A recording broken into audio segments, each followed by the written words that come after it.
Hello and welcome. Today we will talk about qualities that are essential for a photojournalist. But before we do that, we must first understand what photojournalism is.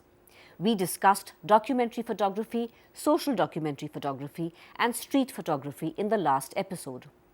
Photojournalism is different from all of these by the fact of its timeliness, objectivity, and narrative. In photojournalism, the images have meaning in the context of a recently published record of events. This could be a newspaper, magazine, or story on the internet. The situation implied by the images is a fair and accurate representation of the events they depict in both content and tone. The images combine with other news elements to make the facts relatable to the viewer. Photojournalists have 6 major outlets for their work: newspapers, magazines, books, and the internet, where their photographs can be viewed directly by the reader. Wire services and picture agencies are wholesalers and act as middlemen who supply images to different clients. In America, it was picture-oriented magazines like Life, Look, and Collier's that supported the careers of distinguished photojournalists in the 1930s and 1940s. Photographs of anonymous staffers at United Press International and Associated Press did also appear in the magazines. World-class specialized publications like the National Geographic continue to exhibit the work of top photographers. Today, weekly news magazines like Time and Newsweek or Outlook and India Today support news-oriented photography. While the internet is the newest outlet for photojournalists through the World Wide Web, most continue to have widest exposure through wire agencies that distribute photographs to clients globally. There are 3 major wire services that do this: Agence France Presse or AFP, Reuters News Picture Services, and Associated Press. The quality and speed of digital technology makes this an exciting time to be a photojournalist. If it's groundbreaking news, they need to send an image out as fast as possible. So for example, with sports, they've got their laptop right there on the sidelines and they'll empty their memory card out and transmit. Or it's remote controlled for big events. We actually have, we're set up in a media center at the events and we transmit with the remote control. So they're clicking away and we're getting the images almost instantaneously on our screens. We get them into our system. We choose a couple of the pictures. Once they've filed, we need to caption them, factual checking. We need to do a bit of touching up in Photoshop.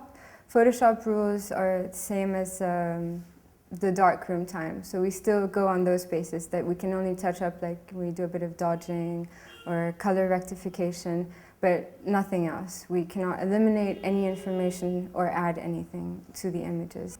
We refer to the text. We make sure the pictures go with the story. We have a whole range of IPTC fields to fill in, which is for archival purposes. It's to do with keywords, object names, the dates, all of these things to make it easier in the future to search for pictures of a certain subject.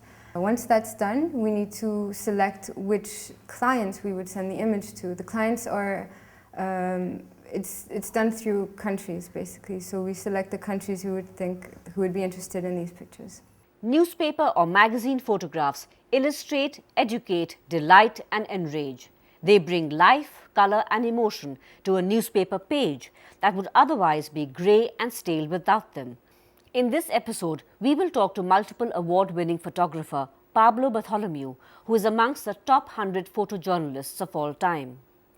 Pablo has been published in the National Geographic, Time, and Newsweek magazines. Photographing for close to 4 decades now, Pablo talked about his work as a documentary photographer in the last episode.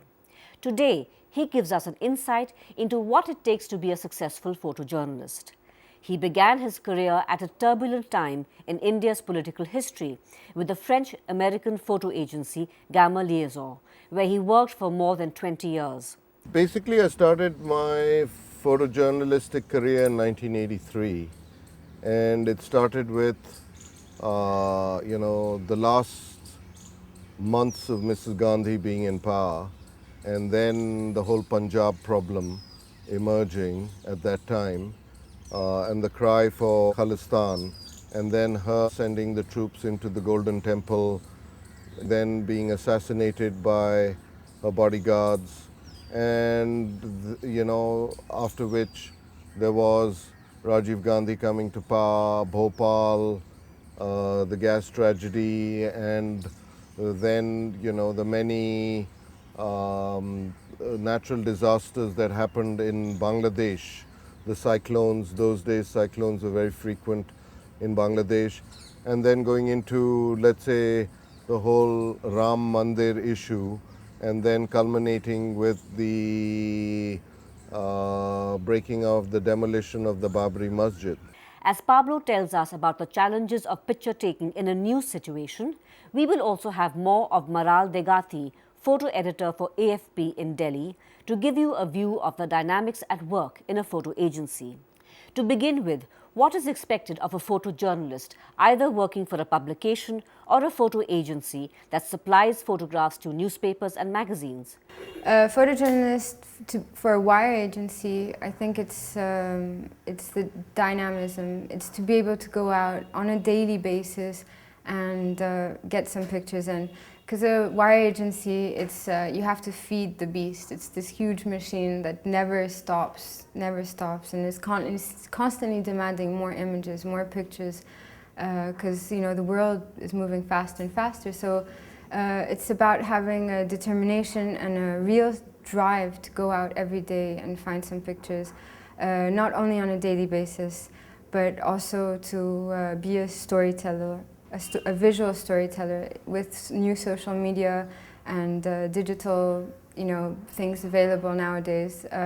It's more and more important to think about the subject and how you tell the story.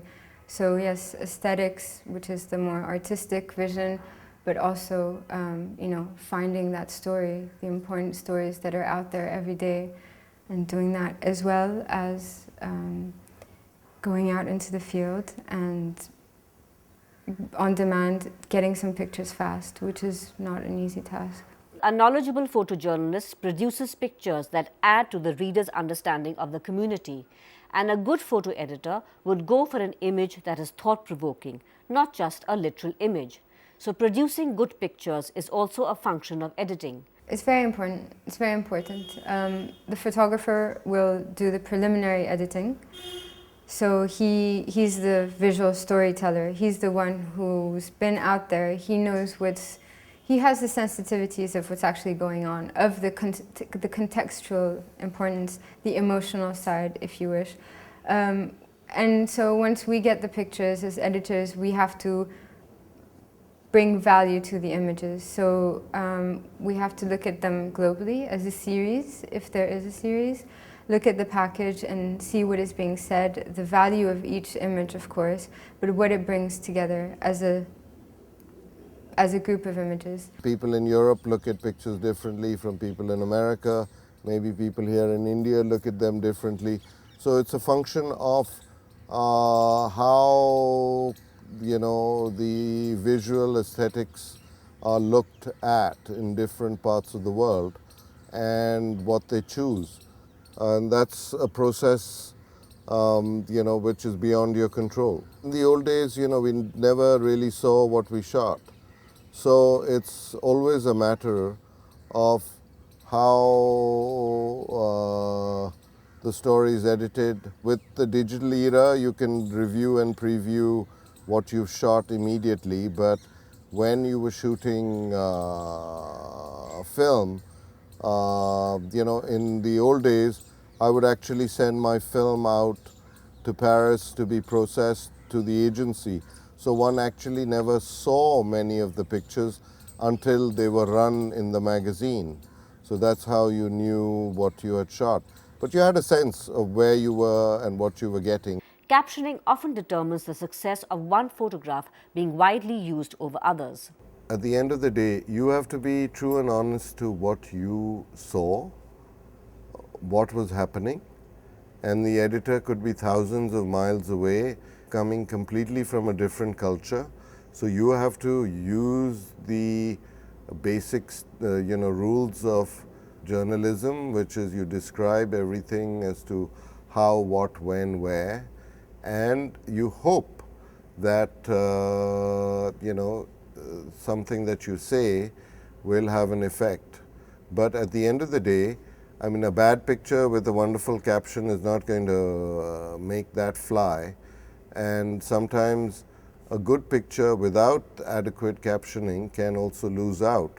So the idea is to be able to be as good in what you're sending so that all the information is there. Then it's up to the other side to be able to pick on it and use it or not. It's important for historical information, for archiving. We need to know what the picture's saying. We need to identify every person in the image. We need no spelling mistakes in the images. If a person's name is wrong, then in the future, people searching for this particular person, whether he's a politician, whether he's a sportsman, what have you, if the spelling is wrong, the picture will never be found, and it may be a very important picture. So captioning is crucial. The dynamics at work between the photography department and the editorial desk is extremely important for photography to maintain its position in both newspaper and magazine journalism. As a photo editor, you have to constantly be aware of what's going on around you. So listening to what the reporters are writing about, relaying with them on a daily basis, conferring, watching out on what the photographers are sending, where they are, seeing the news on TV, different channels, what they're talking about, and yes, constantly being aware of what's going on around and being able to go up to people and ask, speak to them, ask them what they're working on, and collaborating. So it's all about teamwork, absolutely, but it's also to do with initiative and taking responsibility of doing the job. We work under quite stressful situations, so we don't have one photographer filing. We have anywhere between 1 to 15, 20 on a day-to-day basis, covering all different subjects. So we have to be aware of where these photographers are, what they're saying. So it's very important to know the history of where they are, as well as how each photographer works individually. So when we have to defend our choices, we may decide to choose one picture instead of another, and we have to know why we do that. There is a variety of situations that photojournalists are called to document. They are spot news situations, general news situations, sports features, portrait and personality. Perhaps the situations that most challenge creativity and the photojournalist's personal ingenuity and courage are of civil strife and conflict zones. The turf is such that there is danger always involved because you are between the police and the protesters often in many situations, and it's really how you navigate your way to try and find your safe passage, keep your head low, yet be able to perform and bring back the pictures for the viewer. During the Babri Masjid demolition, most of the media was attacked, and I was in a situation where I was being chased by a mob, and they actually surrounded me. And if it hadn't been for another colleague of mine who went and got some police, and there was one woman police superintendent who then came and rescued us, in fact. So she surrounded us and said, I've placed them under arrest and they're going to be taken to the police station, and thereby actually saved us from being lynched by the mob. So you do have situations like that, and it was a close shave.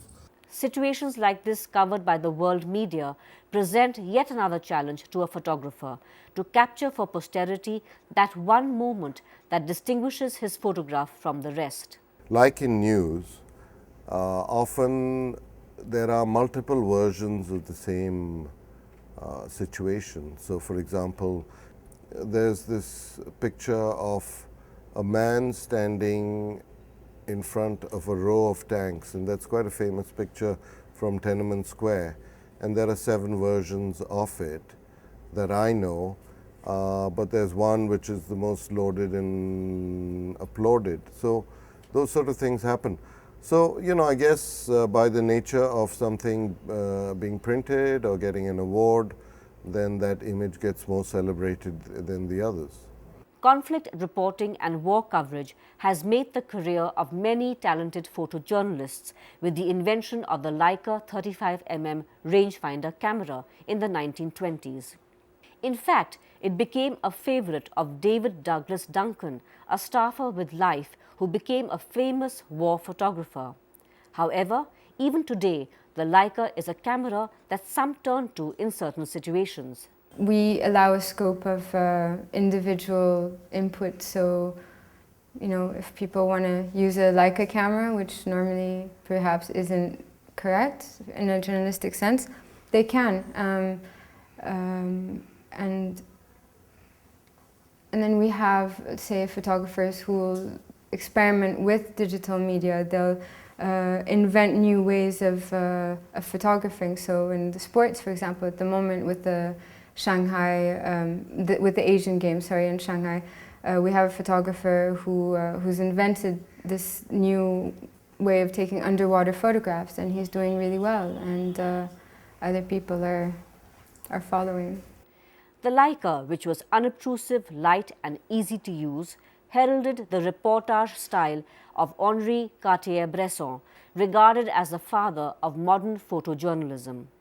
Cartier-Bresson coined the phrase the decisive moment to express his philosophy of picture taking.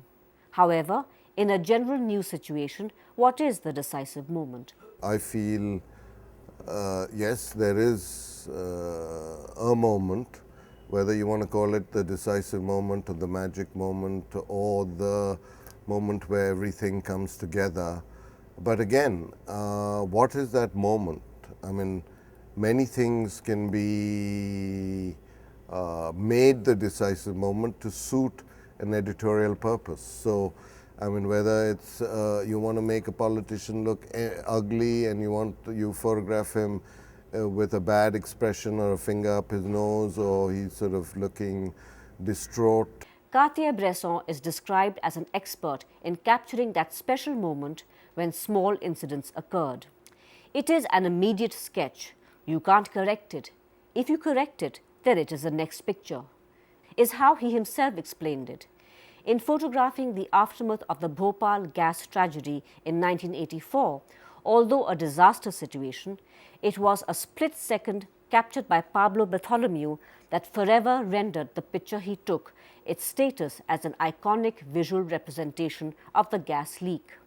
The photograph of a father's hands gently brushing mud onto the body of his baby, a victim of the gas tragedy, won the World Press Photo Award of the Year. Well, it shows a human contact, and that there is, in fact, it's a graphic symbol which then works as a metaphor for, it could be anybody's child, it could be any parent. So in that sense, in fact, I still don't know whether it's a boy or a girl. I mean, there is that question mark for me. So, there is that universal sense to that image. I knew that I was shooting something which was strong and exciting, but what it would then represent later on is a function of editing. It's a bit of an illusion to say that there is a decisive moment. However, there is a point where many things come together and make a picture which can have many complex layers. And that, again, is, it goes beyond reportage or photojournalism. That has to do with the magic of image, which has a greater sort of universal appeal. Clearly, then, it is much more than just journalistic attributes that make for a successful photojournalist. It is the eye of the photographer that is of the greatest importance, the ability to see a good picture, to relate to the subject, and to understand what image best tells the story. I remember I was in this helicopter in Bangladesh, and we were going over and the cyclone had hit, and it was a few days after, and suddenly I saw this situation where bodies had beached with animal carcasses, and for me that sort of reminded me of the European master painters like Bruegel and Bosch, where it was really like hell on earth, where you had human bodies and animal bodies all sort of enmeshed, beached. So it just was something that caught my eye, and I asked the pilot if he could go around and make a circle, and I was able to shoot that situation. Most good photojournalism is a healthy combination of talent, knowledge, empathy, planning, and luck. And in the world of spot news, emergency situations, and natural disaster situations, chance or luck become crucial to taking pictures of action.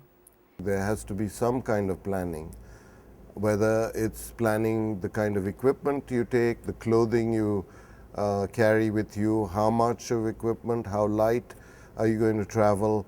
All those things are determined by what you're going to do.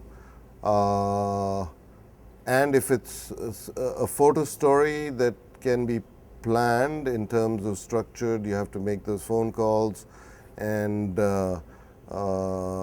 set up some kind of loose people to meet, contact, who can take you through things and places, or just doing background research. But at the end of the day, if you're going into breaking news, there's not much that you can plan, and that's where often the element of luck does play. Was the light right, or the juxtaposition of things. So many of these things, are unplanned, and that's where luck, or sometimes good mistakes happen, and they can also yield interesting images. It's always something which you are going from one situation to the other, and within the march of situations, you do sometimes arrive at a situation which is striking, or it sort of sums it up, or it becomes the definitive image. Ethics in selecting a photograph must equally come into play as aesthetics and its journalistic component, because every photograph has multiple truths. What do we mean by multiple truths?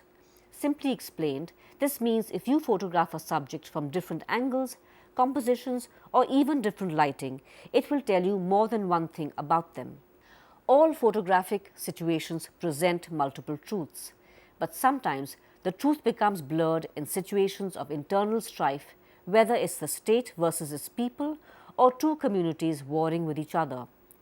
Choosing which photograph to publish amongst the many you have taken affects both subjects and readers, and so it is very important that you present your readers with the most appropriate truth. It's to do with how you are built inside and how you react to certain things. So if you see injustice, the whole idea is to sort of be able to show that injustice. It's not necessarily to do with A community or B community, or A religion or B religion or C religion. It's just that what is good and bad, and as a human being, there are certain, definitions of what crosses boundaries, and how you hope that by being able to tell a story or do a certain kind of picture, that it may have an impact and an effect, so that there is a change. However, often that's not the case. Pablo Bartholomew won the World Press Photo Award for the first time at the age of 19 for his photo series on a morphine addict. In representing the daily routine of the Danish woman who was his subject through a series of photographs, he explains what for him was the most appropriate truth. Her life cycle was really to get up and shoot up and then be in this state or haze that she chose to be. But yet within all of that, there was a human emotion still within her where she could communicate with her pet. And that was important for me to include because it did then show her not just as somebody devoured by the drug, but also still had a human side to her.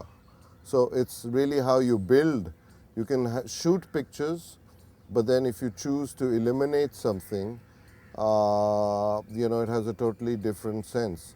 So it's really beyond the picture making, the editing is a very, very, very important part of the whole process. Communicating the most appropriate truth to readers also means that photographers must be given appropriate time with their subjects. However, spot news situations seldom allow for that sort of interaction.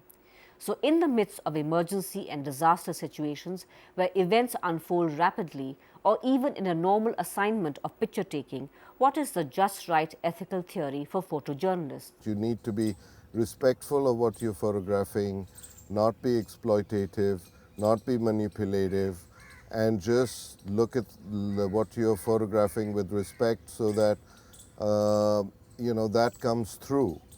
The humanist side of what you're doing comes through, and that you can communicate that to the viewer. When it comes to death, for example, and crashes, whether it's train crashes, bus wrecks, there's a lot of situations where one does think, I mean, how important is it to show this? Okay, so there's a severe loss of life, but is it really worth showing all this blood and all these violent images? That's when one does ask that question often, or in gun battles and in war zones. How important is it to show the violence? Because at one point it will desensitize the masses if you show too much of that. So yes, often one does prefer not to show the images and show the less sensational images. As we conclude this episode, it is worth remembering what Hal Buell, who used to be photo editor with the Associated Press, once said about the photograph. A photograph is a moment in time, memorable, lasting, a fraction of a second, isolated from the many other seconds. It is there forever to consider, ponder, re-examine. Therefore, the value of a journalistic photograph cannot be underestimated because it represents the truth to the viewer. And all that we have discussed in this episode is integral to picture making, something you should remind yourself about when you pick up any of the suggestions for an assignment at the end of this episode. Good luck and goodbye.